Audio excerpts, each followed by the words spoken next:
रात के 10 बज रहे थे। बारिश की बूंदें लोहे की छत पर ऐसे टकरा रही थीं मानो कोई हजारों पत्थर बरसा रहा हो। दुकान के अंदर मिट्टी के तेल की लालटेन की मध्यम रोशनी में सूरज और गोपाल बैठे हिसाब किताब कर रहे थे। गोपाल बेचैन हो रहा था। अरे सूरज भैया, अब दुकान बंद करो। रात के 10 बज गए हैं और ये बारिश देख रहे हो, ऐसा लग रहा है मानो आज प्रलय आएगी। छोटी गंडक का पानी पुल के ऊपर से बह रहा होगा। अगर हम अभी नहीं निकले तो घर जाना मुश्किल हो जाएगा। थोड़ा सब्र रख भाई, अभी जरा बिजली के तारों की गणना कर लूं, कल ठेकेदार को बिल देना है। बिजली के तार और बिल? सूरज भैया, ये मौसम नहीं है हिसाब लगाने का। मैं तो डर रहा हूँ कि कहीं रास्ते में कोई जानवर या भूत। गोपाल, तुम अब भी वहीं के वहीं हो। 35 साल के हो गए और बच्चों की तरह डरते हो। हंसो मत भैया, इस गांव में अजीब चीजें होती हैं। पिछले हफ्ते ठाकुर जी की बहू ने बताया कि पुरानी हवेली के पास उन्हें किसी के रोने की आवाज सुनाई दी थी और आज तो अमावस्या है। गोपाल की बात अभी पूरी भी नहीं हुई थी कि अंधेरे में किसी के भागने की आवाज आई। कीचड़ में पैरों के फिसलने की आवाजें तेजी से नजदीक आ रही थीं। दोनों ने दुकान के बाहर झांका, वहां कोई नहीं था, लेकिन आवाजें बंद नहीं हुई थीं। अचानक एक छाया दुकान के शटर से टकराई और गिर पड़ी। बाबूजी, बाबूजी, दुकान मत बंद करो, मेरे बच्चे को बचा लो बाबूजी, वो मर जाएगा। अरे भाई संभलो, क्या हुआ? कौन मर जाएगा? उठो, पानी पियो पहले। पानी नहीं चाहिए बाबूजी, दवा चाहिए।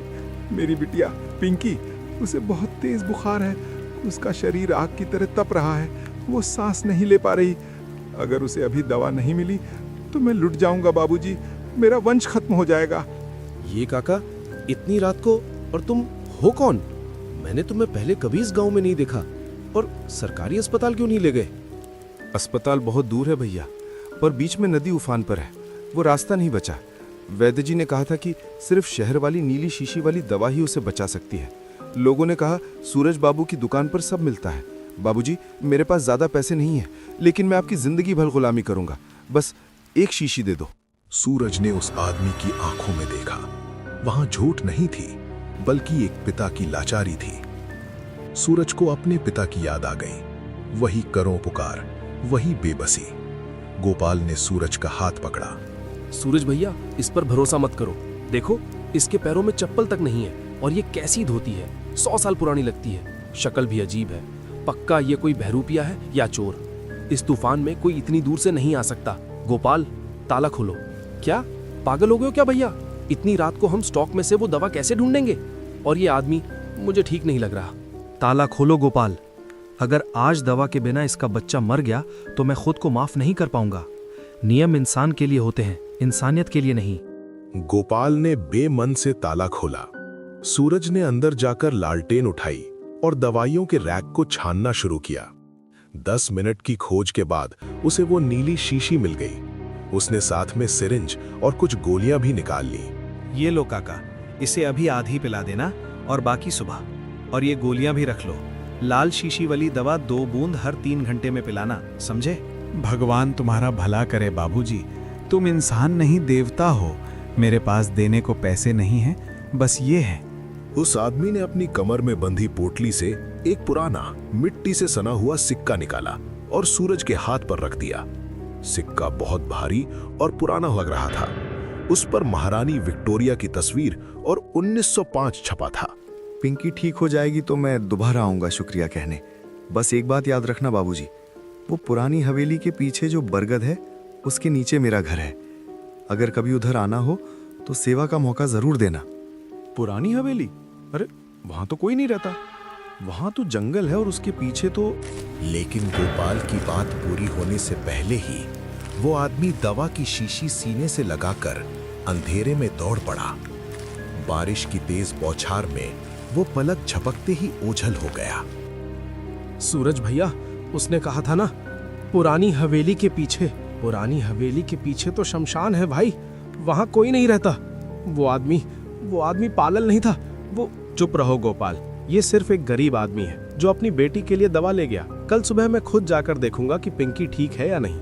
अब चलो घर चलते हैं। तुम नहीं मानोगे, लेकिन ये रात, ये बारिश, ये अमावस्या और वो आदमी, कुछ तो गड़बड़ है। सूरज ने उस पुराने सिक्के को अपनी जेब में रख लिया। उसे नहीं पता था कि आज रात उसने सिर्फ एक मरीज को दवा नहीं दी, बल्कि उसने अनजाने में एक ऐसे दरवाजे पर दस्तक दे दी थी जो सालों पहले बंद हो चुका था। वो सिक्का साधारण नहीं था और ना ही वो आदमी साधारण था। जैसे ही वे दुकान का शटर बंद करके घर की ओर बढ़े, बारिश और तेज हो गई। आकाश में बिजली कौंधी और उस रोशनी में गोपाल ने पुरानी हवेली की ओर देखा। उसे लगा जैसे वहां कोई खड़ा उन्हें देख रहा हो। सुबह की धूप खिली हुई थी। रात का तूफान जैसे कभी था ही नहीं। आम के पेड़ों पर पक्षी चहचहा रहे थे और गलियों में पानी सूखने लगा था। लेकिन सूरज की आंखों में नींद नहीं थी। वो अपनी दुकान के बरामदे में बैठा उस मिट्टी से सने सिक्के को बार बार पलट पलट कर देख रहा था। उसने कपड़े से सिक्के को रगड़कर साफ किया तो उसकी आंखें फटी की फटी रह गईं। गोपाल, ओ गोपाल, इधर आ जरा, जल्दी आ। क्या हुआ भैया? सुबह सुबह क्यों शोर मचा रहे हो? अभी तो चाय भी नहीं पी। चाय छोड़ो और ये देखो, रात को वो आदमी जो सिक्का देकर गया था। क्या? वही सिक्का? अरे हाँ, वो मिट्टी से सना हुआ। क्या है इसमें खास? ये कोई मामूली सिक्का नहीं है गोपाल। ये महारानी विक्टोरिया के जमाने का चांदी का सिक्का है, सन 1905 का। देखो, इस पर 1 रुपये लिखा है। आज के जमाने में इसकी कीमत हजारों में होगी। मजाक मत करो भैया। जरूर वो आदमी कोई चोर उचक्का होगा, कहीं से चुराया होगा और अंधेरे में तुम्हें चिपका गया। मैंने कहा था ना, वो मुझे ठीक नहीं लग रहा था। नहीं गोपाल, उसकी आंखों में चोरी नहीं मजबूरी थी, और उसने कहा था कि वो पुरानी हवेली के पीछे रहता है। मुझे जाकर देखना है कि उसकी बेटी पिंकी अब कैसी है, और ये सिक्का, ये अमानत है उसकी। मुझे ये वापस करना होगा। सूरज भैया, मेरी एक सुनो, उस तरफ मत जाओ, वहां कुछ नहीं है। पुरानी हवेली तो खंडर है और उसके पीछे तो शमशान है। गांव वाले कहते हैं कि वहां रात में आवाजें आती हैं। वो जगह शापित है। गोपाल, तुम और तुम्हारे अंधविश्वास। चलो, मैं जा रहा हूं। अगर तुम डरते हो तो रुको यहीं। तुम नहीं मानोगे ना? अच्छा चलो भाई, मैं भी चलता हूँ। उस तरफ अकेले जाना खतरे से खाली नहीं है। वैसे भी सुना है कि उस पुरानी हवेली के आसपास अक्सर अजीब चीजें होती हैं। सूरज और गोपाल साइकिल उठाकर गांव के उस सुनसान हिस्से की ओर चल पड़े। कीचड़ भरे रास्तों से होते हुए, आम के बागों और गन्ने के खेतों को पार करते हुए वे उस जगह की ओर बढ़े जहां कोई नहीं जाना चाहता था। आधे घंटे की मशक्कत के बाद जब वे पुरानी हवेली के पास पहुंचे तो वहां का नजारा देखकर दोनों के कदम रुक गए। हवेली कब की खंडहर बन चुकी थी। उसकी छतें गिर चुकी थीं, दीवारों पर बड़े बड़े पेड़ उग आए थे और मुख्य द्वार पर लगे भारी लकड़ी के दरवाजे सड़कर गिर चुके थे। वहां एक अजीब सी खामोशी थी। पक्षी भी वहां नहीं बोलते थे। सूरज भैया, देखो, हम यहाँ क्यों आए हैं? यहाँ तो परिंदा भी नहीं है। और देखो, हवा में कैसी अजीब सी गंध है, जैसे मुरझाए हुए फूलों की या जलती हुई चिताओं की। उसने कहा था हवेली के पीछे वाले बरगद के पेड़ के नीचे। आओ देखते हैं। वे दोनों झाड़ियों को हटाते हुए हवेली के पीछे की ओर बढ़े। वहां सचमुच एक विशाल सैकड़ों साल पुराना बरगद का पेड़ था। उसकी जटाएं नीचे लटक रही थी और नई नई टहनियां बन रही थी। लेकिन वहां कोई घर नहीं था। सिर्फ एक टूटी फूटी झोपड़ी थी जिसकी छत लगभग गिर चुकी थी और दीवारों पर घास उगाई थी। कोई है? काका, ओ काका, सुनिए, हम सूरज जनरल स्टोर से आए हैं। पिंकी कैसी है अब? अंदर से किसी के खांसने की आवाज आई। दोनों चौंक गए। फिर एक बहुत ही बूढ़ी औरत जिसकी कमर बिल्कुल झुकी हुई थी, बाल रुई जैसे सफेद थे और आंखों में मोतियाबिंद था, लाठी टेकते हुए बाहर निकली। कौन है रे? इस वीराने में कौन आया है? कोई है? माई प्रणाम, मैं सूरज हूँ। गांव के बाजार में मेरी दुकान है। कल रात बहुत तेज बारिश में आपके पति मेरे पास आए थे। वो पिंकी के लिए दवा ले गए थे। मैं बस ये पूछने आया हूँ कि पिंकी का बुखार अब कैसा है? सूरज की बात सुनते ही वो बूढ़ी औरत सन्न रह गई। उसने अपनी लाठी कसकर पकड़ ली। उसका चेहरा एकदम पीला पड़ गया। गोपाल ने देखा कि उसके हाथ कांप रहे थे।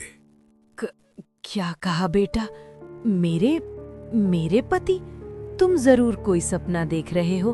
मेरे पति राम नरेश, उन्हें मरे हुए तो 25 साल हो गए। 25 साल? सूरज भैया, मैंने कहा था ना, भाग चलते हैं यहाँ से। ये जगह ठीक नहीं है। ये औरत पागल है या फिर नहीं माई, शायद आपको पहचानने में गलती हो रही है। वो एक बुजुर्ग थे, धोती कुर्ता पहने थे, सिर पर सफेद पगड़ी बांधे थे और उन्होंने ये सिक्का दिया था। देखिए, ये चांदी का सिक्का। बूढ़ी औरत ने सिक्के को हाथ में लिया। उसकी आंखों से आंसू बहने लगे। वो कांपने लगी और लगभग गिरते गिरते बची। सूरज ने उसे संभाला। ये तो हमारी शादी की निशानी थी। जिस रात वो मरे थे, वो यही सिक्का लेके शहर दवा लेने गए थे। उस रात भी ऐसी ही तूफानी बारिश थी। दवा लेने? किसके लिए? हमारी बेटी पिंकी के लिए। उसे निमोनिया हो गया था, बहुत तेज बुखार, सांस लेने में तकलीफ। राम नरेश जी दवा लेने गए, लेकिन नदी में बाढ़ आ गई थी। वो कभी लौटकर नहीं आए। उनकी लाश भी नहीं मिली और दवा नहीं मिलने से पिंकी भी चली गई? हाँ बेटा, वो उसी रात चली गई। राम नरेश जी की चाहत थी कि पिंकी बड़ी होकर डॉक्टर बने, लेकिन नियति को कुछ और ही मंजूर था। और आज तुम ये सिक्का लेकर आए हो। ये कैसे हो सकता है? लेकिन माही, अगर पिंकी चली गई तो कल रात दवा किसके लिए ली गई? उन्होंने कहा था कि पिंकी बहुत बीमार है और ये दवा मैंने वही नीली शीशी वाली दवा दी थी जो निमोनिया में दी जाती है। सूरज भैया, ये जगह छोड़ चलते हैं प्लीज। तभी उन्हें झोपड़ी के अंदर से हल्की सी आवाज सुनाई दी, जैसे कोई बच्चा कराह रहा हो। माई, अंदर कौन है? मैंने किसी के कराहने की आवाज सुनी। अंदर तो कोई नहीं है बेटा। मैं यहाँ अकेली रहती हूँ, पिछले 25 सालों से अकेली।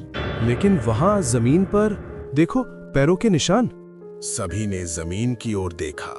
कीचड़ में नंगे पैरों के निशान थे जो दरवाजे से शुरू होकर झोपड़ी के अंदर तक जा रहे थे। और सबसे अजीब बात ये थी कि वहां केवल आने के निशान थे, जाने के नहीं। माई, मुझे अंदर देखने दीजिए। बूढ़ी औरत ने सिर हिलाया। सूरज ने झोपड़ी का दरवाजा खोला। अंदर अंधेरा था। उसने माचिस जलाई और चारों ओर देखा। वहां एक पुरानी खाट पड़ी थी और खाट के सिरहाने एक छोटी मेज पर वही नीली दवा की शीशी रखी हुई थी। ये तो वही शीशी है जो मैंने कल रात दी थी। और ये देखो गोपाल, ये शीशी अभी भी सील नहीं है। इसका ढक्कन खुला हुआ है और दवाई आधी खत्म है। लेकिन ये दवा यहाँ कैसे पहुंची? हम तो अभी आए हैं। और ये दवा पी किसने? मैंने ये दवा नहीं मंगवाई। लेकिन इस कमरे में आज राम नरेश जी की पसंदीदा तंबाकू की महक आ रही है। हे भगवान, ये क्या हो रहा है? माई, क्या आपके पास पिंकी के बचपन की कोई तस्वीर है या राम नरेश जी की? हाँ बेटा, उस संदूक में है। मैं नहीं देख सकती, तुम खुद निकाल लो। सूरज ने संदूक खोला। उसमें रखे पुराने कपड़ों और बर्तनों के बीच उसे एक पीली पड़ चुकी तस्वीर मिली। तस्वीर में एक आदमी अपनी गोद में एक बीमार बच्ची को लिए बैठा था। सूरज ने तस्वीर देखी और उसके रोंगटे खड़े हो गए। तस्वीर में जो आदमी था वो हूबहू वही था जो कल रात बारिश में भीगता हुआ उसकी दुकान पर आया था। वही धोती, वही कुर्ता, वही पगड़ी और वही करुण भरी आंखें। हे ईश्वर, मतलब कल रात मैंने एक भूत से बात की थी। उसने 25 साल बाद अपना वादा पूरा किया। मैंने कहा था ना भैया, वो आदमी साधारण नहीं था। लेकिन अगर पिंकी 25 साल पहले मर चुकी है तो ये दवा किसने पी? यही वो सवाल था जिसका जवाब किसी के पास नहीं था। तभी बाहर से किसी के गिरने की आवाज आई। जोरदार धमाका। तीनों चौंक कर बाहर की ओर दौड़े। बरगद के पेड़ के नीचे कोई आदमी कीचड़ में सना हुआ बेसुध पड़ा था। उसने शहरी कपड़े पहने हुए थे, पैंट, शर्ट और कोट, जो अब कीचड़ से सने हुए थे। उसका शरीर बुखार से तप रहा था। वो बेहोशी में कराह रहा था। हे भगवान, ये कौन है? गोपाल, जल्दी आओ, पानी लाओ, ये बेहोश है। भैया देखो तो, ये तो कोई शहर का बड़ा आदमी लगता है। कपड़े देखो महंगे हैं, लेकिन यहाँ इस सुनसान जगह में कैसे आया? कौन है बेटा, कौन है ये? सूरज ने उस आदमी के चेहरे पर से कीचड़ साफ किया। बूढ़ी औरत ने झुककर उसका चेहरा छुआ। उसके हाथ कांपने लगे। वो जोर जोर से रोने लगी। मुन्ना, हे भगवान, ये तो मेरा मुन्ना है, मेरा बेटा मुन्ना। मुन्ना, आंखें खोल बेटा, तुम यहाँ कब आए? माई, ये आपका बेटा है? आपने तो कहा था कि आप अकेली रहती हैं। ये मेरा दूसरा बेटा है, पिंकी से छोटा। पिंकी के मरने के बाद मैंने इसका नाम पिंकी रख दिया था, क्योंकि वो बहुत बीमार रहता था। लेकिन ये बच गया, बड़ा होकर शहर चला गया, नौकरी करता है, बहुत बड़ा आदमी बन गया। लेकिन वो मुझसे मिलने कभी नहीं आता, कभी नहीं। इसे बहुत तेज बुखार है। गोपाल, जल्दी से मेरा बैग उठाओ, मैंने कुछ दवाएं साथ ली थी। गोपाल ने बैग से दवाएं निकाली। सूरज ने मुन्ना को कुछ दवा पिलाई और उसके माथे पर गीला कपड़ा रखा। कुछ देर बाद मुन्ना की आंखें खुली। उसने चारों ओर देखा। माँ तुम, मैं कहाँ हूँ? तू अपने घर में है बेटा, रामनगर में। लेकिन तू यहाँ कैसे आया? तू तो शहर में था ना? माँ, मुझे तुम्हारी बहुत याद आ रही थी। दिवाली पर नहीं आ पाया था, सोचा अमावस्या की छुट्टी में सरप्राइज दूंगा। कल शाम को ही निकला था, लेकिन क्या हुआ मुन्ना भाई, आप यहाँ बेहोश कैसे पड़े थे? बारिश बहुत तेज थी, पुल के पास गाड़ी खराब हो गई, फोन भी नहीं चल रहा था। सोचा पैदल ही शॉर्टकट से जंगल के रास्ते आ जाऊंगा। बचपन में इस रास्ते से कितनी बार आया था, लेकिन क्या आगे क्या हुआ? रास्ता भूल गया। जंगल में घूमता रहा, फिर ये बरगद का पेड़ दिखा। मैं यहाँ आया, मुझे बहुत ठंड लग रही थी, बुखार चढ़ गया, मैं गिर गया। फिर मुझे कुछ याद नहीं। लेकिन मुन्ना भाई, आप गिरे थे बाहर और हमने आपको अंदर खाट पर पाया। आपको अंदर कौन लाया? अंदर? मुझे अंदर? मैं तो बाहर गिरा था। मुझे याद आ रहा है, जब मैं बेहोशी की हालत में था तो मुझे लगा कि कोई आया, उसने मुझे सहारा देकर उठाया। उसके हाथ बहुत ठंडे थे, बर्फ जैसे। उसने मुझे खाट पर लिटाया, मेरे माथे पर गीली पट्टी रखी और फिर उसने मुझे कोई नीली दवा पिलाई। नीली दवा? कैसी नीली दवा? वही दवा जो पिताजी बचपन में पिंकी दीदी के लिए लाए थे। मुझे वो शीशी याद है, नीले कांच की, उस पे सफेद लेबल। सूरज ने मेज पर रखी दवा की शीशी उठाई और मुन्ना को दिखाई। क्या ये वही शीशी है? हाँ, ये वही है, लेकिन ये यहाँ कैसे आई? ये तो पिताजी के साथ बह गई थी। मुन्ना भाई, आपके पिताजी कल रात मेरी दुकान पर आए थे। उन्होंने ये दवा आपके लिए ली थी और ये सिक्का दिया था। सूरज ने वो पुराना सिक्का मुन्ना को दिखाया। मुन्ना की आंखें फटी की फटी रह गईं। उसने सिक्के को हाथ में लिया, उसे पलट पलट कर देखा। उसकी आंखों से आंसू बहने लगे। ये तो पिताजी का लकी चार्म था माँ। याद है पिताजी हमेशा कहते थे कि जब भी मुसीबत आएगी ये सिक्का हमारी रक्षा करेगा। ये तो उनके साथ ही उस बाढ़ में बह गया था, यहाँ आपके पास कैसे आया? ये मेरे पास नहीं आया साहब, वो खुद देने आए थे। कल रात जब तूफान अपनी चरम सीमा पर था, आपके पिताजी मेरी दुकान पर आए थे। वो भीगे हुए थे, डरे हुए थे, अपनी जान के लिए नहीं, आपकी जान के लिए। उन्होंने कहा था, मेरा वंश खत्म हो जाएगा बाबूजी, मेरा मुन्ना मर जाएगा। लेकिन मैं तो शहर में था, मुझे कुछ नहीं हुआ। भैया शायद वो 25 साल पहले वाली रात दोहरा रहे थे, जब वो पिंकी के लिए दवा नहीं ला पाए थे। उन्होंने सोचा होगा कि इस बार उनका बेटा न बचे, इसलिए। राम नरेश, तुम अब भी हमारी रक्षा कर रहे हो। 25 साल बाद भी तुमने अपना वादा नहीं तोड़ा। तभी एक अजीब सी घटना हुई। बरगद के पेड़ से हवा का एक झोंका आया। उसमें तंबाकू की महक थी और कुछ और, गेंदे के फूलों की खुशबू। उस झोंके ने दवा की शीशी को गिरा दिया। शीशी टूट गई और उसमें से आखिरी दवा जमीन पर बह गई। लेकिन सबसे हैरान करने वाली बात यह थी कि जहां दवा गिरी वहां कीचड़ में अचानक गेंदे के फूल खिल उठे, सफेद और पीले गेंदे, जैसे किसी ने वहां चढ़ाए हों। ये कैसे हो सकता है? यहां तो पहले कोई फूल नहीं थे। माँ, पिंकी दीदी को गेंदे के फूल बहुत पसंद है ना? हाँ बेटा, वो हर सुबह गेंदे के फूल तोड़कर भगवान को चढ़ाती थी। और आज उसकी बरसी है। पिंकी की बरसी? मतलब आज ही के दिन? हाँ बेटा, आज अमावस्या है। 25 साल पहले आज ही के दिन पिंकी गई थी और आज उसके पिता ने उसकी याद में। सूरज की आंखों में आंसू आ गए। उसने बूढ़ी औरत के पैर छुए। माई, आपके पति देवता थे। उन्होंने मुझे सिखाया कि प्यार की कोई सीमा नहीं होती, न समय की न मौत की। मुझे माफ कर देना राम नरेश बाबू, मैं आपको चोर समझ रहा था। मुझे नहीं पता था कि आप एक महान आत्मा हैं। पिताजी ने आज मेरी जान बचाई। वो नहीं चाहते थे कि उनका बेटा भी पिंकी दीदी की तरह बिना दवा के मरे, लेकिन उन्होंने ये भी दिखा दिया कि वो अब भी हमारे साथ हैं, हर पल। तभी एक और आश्चर्यजनक घटना हुई। बरगद के पेड़ की जड़ों के पास से एक छोटी सी डिबिया निकली, जैसे किसी ने वहां रख दी हो। मुन्ना ने उसे उठाया और खोला। उसमें एक पुरानी डायरी थी, पीले पड़ चुके पन्नों पर लिखी हुई। ये तो पिताजी की डायरी है। ये वही डायरी है जो उनके साथ बह गई थी। लेकिन ये यहाँ कैसे आई? पढ़िए मुन्ना भाई, इसमें क्या लिखा है? 15 फाल्गुन 1998। आज पिंकी बहुत बीमार है। डॉक्टर ने कहा है कि नीली शीशी वाली दवा ज़रूरी है।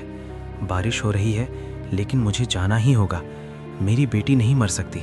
16 फाल्गुन 1998। मैं नहीं पहुंच सका। नदी का पानी बहुत तेज था। मैं डूब रहा हूँ। भगवान, मेरी पिंकी को बचा लो। मैं तुमसे वादा करता हूँ, कभी भी किसी भी जन्म में मैं अपनी बेटी को दवा के बिना नहीं मरने दूंगा। 25 साल बाद फिर वही रात, वही बारिश। मेरा बेटा मुन्ना उसी रास्ते से आ रहा है। उसे बुखार हो गया है। इस बार मैं देर नहीं करूंगा। मुझे दवा लेनी ही होगी। सूरज की दुकान पर वो नेक इंसान है, वो मुझे दवा देगा। पिंकी, तुम्हारी याद में मैं तुम्हारे भाई की जान बचाऊंगा। आखिरी पन्ने पर लिखा था, अगर कोई ये डायरी पढ़े तो समझ जाना कि प्यार मरता नहीं, वो सिर्फ रूप बदलता है और वादे कभी नहीं टूटते, चाहे कितनी भी सदियां बीत जाएं। डायरी पढ़ने के बाद वहां सन्नाटा छा गया। हवा थम गई थी, पक्षी चुप थे और पूरा वातावरण किसी अलौकिक शांति से भर गया था। मुन्ना ने डायरी को सीने से लगा लिया। उसकी आंखों से आंसू बह रहे थे। पिताजी, मैं आपको कभी नहीं भूला, लेकिन आज पता चला कि आप मुझे कभी नहीं भूले। मैं शहर की भाग दौड़ में खो गया था, अपनी नौकरी, अपने परिवार, अपनी जिंदगी में। माँ को अकेला छोड़ दिया, पिताजी की कुर्बानी को भूल गया। लेकिन आज आपने मुझे याद दिला दिया कि मैं कहाँ का हूँ, किसका हूँ। बेटा, तुम्हारे पिताजी ने सिर्फ तुम्हारी जान नहीं बचाई, उन्होंने तुम्हें तुम्हारी जड़ों से जोड़ दिया। अब समझ आया कि क्यों उनकी आत्मा को शांति नहीं मिल रही थी। वो अपना अधूरा काम पूरा करना चाहते थे। राम नरेश बाबू ने हमें सिखाया कि सच्चा प्यार कभी नहीं मरता, वो समय की हर सीमा को पार कर जाता है। मुझे गर्व है कि मैं उनकी मदद कर सका, भले ही मुझे नहीं पता था कि वो कौन है। सूरज भैया, अब हम क्या करें? ये जगह, ये अलौकिक जगह है, यहाँ में और क्या देखना बाकी है? गोपाल, ये कोई डरने की जगह नहीं है, ये प्यार का मंदिर है। यहाँ एक पिता ने अपने बच्चों के लिए मौत को भी हरा दिया। हमें यहाँ आकर सम्मान देना चाहिए। तभी बरगद के पेड़ पर एक अजीब रोशनी दिखाई दी। पहले तो वो एक छोटा सा प्रकाश पुंज था, फिर धीरे धीरे उसने एक आकार लिया। वो कोई और नहीं बल्कि राम नरेश बाबू ही थे। लेकिन अब वो भीगे हुए, डरे हुए नहीं थे। वो शांत, तेजस्वी और मुस्कुराते हुए थे। उन्होंने अपना दाहिना हाथ उठाया, जैसे आशीर्वाद दे रहे हों। मुन्ना, मेरे बेटे, डरो मत। मैं तुम्हें डराने नहीं आया हूँ, मैं तो तुम्हें आशीर्वाद देने आया हूँ। 25 साल पहले मैं तुम्हारी बहन पिंकी को नहीं बचा सका था। उसका दर्द मेरे सीने में हमेशा रहा। मैं तब से भटक रहा था, उस शांति की तलाश में जो मुझे मिलनी चाहिए थी। पिताजी, मैं आपको देख सकता हूँ। क्या ये सपना है? नहीं बेटा, ये सपना नहीं है। ये उस प्यार का प्रकाश है जो मौत को भी मात देता है। जब तुम बीमार पड़े, जब तुम उसी रास्ते से उसी रात आ रहे थे, तो मैं रुक नहीं सका। मुझे अपना वादा पूरा करना था। सूरज बाबू की दुकान ने मेरी मदद की। वो नेक इंसान है। बाबूजी, मैंने तो बस वही किया जो किसी भी इंसान को करना चाहिए। आपने तो अपने बेटे के लिए 25 साल बाद भी वो किया जो कोई नहीं कर सकता। सूरज बेटा, तुम्हारे पिता भी मेरी तरह असमय चले गए थे, लेकिन उन्होंने तुम्हें वो संस्कार डाला जो दुनिया की सबसे बड़ी पूंजी है।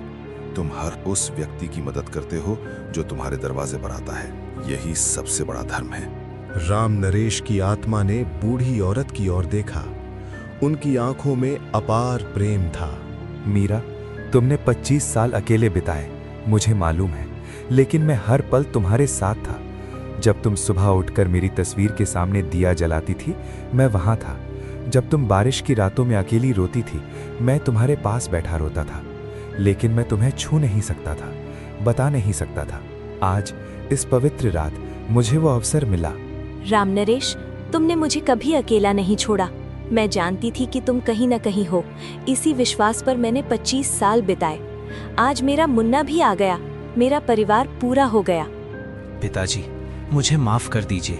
मैं माँ से मिलने नहीं आता था, अपनी व्यस्तताओं में खो गया था। लेकिन आज से मैं हर महीने आऊँगा और मैं माँ को शहर ले जाऊँगा, उनका इलाज करवाऊँगा, उनकी आंखों की रोशनी वापस लाऊँगा। बेटा, मैं बस यही चाहता था कि तुम अपनी माँ का ख्याल रखो।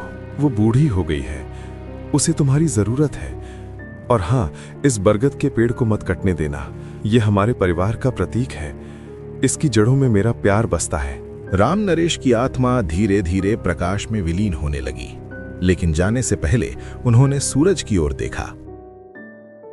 सूरज, एक आखिरी बात, उस सिक्के को मत बेचना। वो तुम्हारे पास अमानत है। जब कभी तुम्हारी दुकान पर कोई जरूरतमंद आए, उस सिक्के को देखना। ये तुम्हें याद दिलाएगा कि इंसानियत ही सबसे बड़ा धर्म है।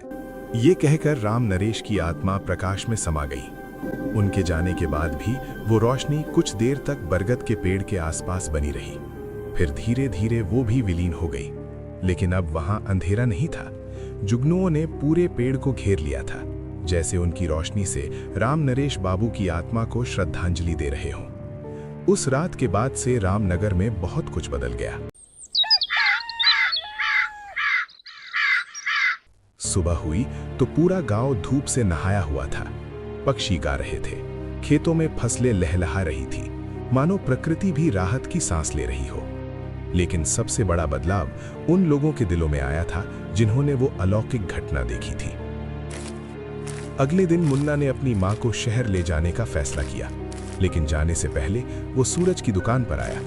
उसके साथ गांव के कई लोग भी थे। सूरज अपनी दुकान पर बैठा था, उसी पुराने सिक्के को देख रहा था। सूरज भाई, नमस्ते। अरे मुन्ना भाई, आप आइए आइए। माई कैसी है? माँ ठीक है। आपकी दवा की बदौलत मेरा बुखार भी उतर गया। आज मैं माँ को लेकर शहर जा रहा हूँ, उनका इलाज करवाऊंगा। लेकिन जाने से पहले आपको धन्यवाद देना चाहता हूँ। धन्यवाद मुझे मत दीजिए, धन्यवाद दीजिए अपने पिताजी को। उन्होंने ये सब कर दिखाया। सूरज भाई, मैंने तय किया है कि मैं गांव में एक छोटा सा अस्पताल बनवाऊंगा, पिताजी की याद में, राम नरेश मेमोरियल हॉस्पिटल, ताकि किसी को भी बारिश या तूफान में दवा के लिए भटकना ना पड़े। और आप उसके मैनेजर होंगे। क्या? ये बहुत बड़ी बात है मुन्ना भाई। मैं तो बस एक छोटा सा दुकानदार हूँ। आप सिर्फ दुकानदार नहीं हैं सूरज भाई, आप इंसान हैं, असली इंसान। और इसीलिए मैं चाहता हूँ कि आप इस अस्पताल को चलाएं। गांव की हर जरूरतमंद को मुफ्त दवा मिलेगी, और ये सब पिताजी की प्रेरणा से होगा। गोपाल, जो अब तक चुपचाप सुन रहा था, आगे बढ़ा। सूरज भैया, ये कोई और नहीं बल्कि राम नरेश बाबू का आशीर्वाद है। उन्होंने आपको चुना था इस काम के लिए। मुझे माफ कर देना कि मैं उन पर शक कर रहा था।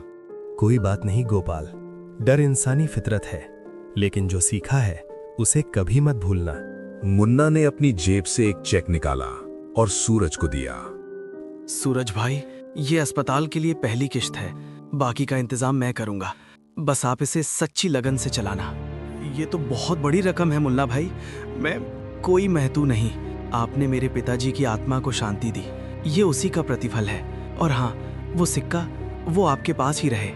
वो आपको हमेशा याद दिलाएगा कि प्यार कभी नहीं मरता। कुछ महीने बाद रामनगर में राम नरेश मेमोरियल हॉस्पिटल खुल गया। सूरज उसके प्रबंधक बने, गोपाल उनके सहायक। अस्पताल के पीछे एक कोने में वही बरगद का पेड़ था। उसकी छांव में एक छोटी सी बेंच रखी गई। वहां हर दिन सुबह सूरज और गोपाल कुछ पल बैठते और राम नरेश बाबू को याद करते।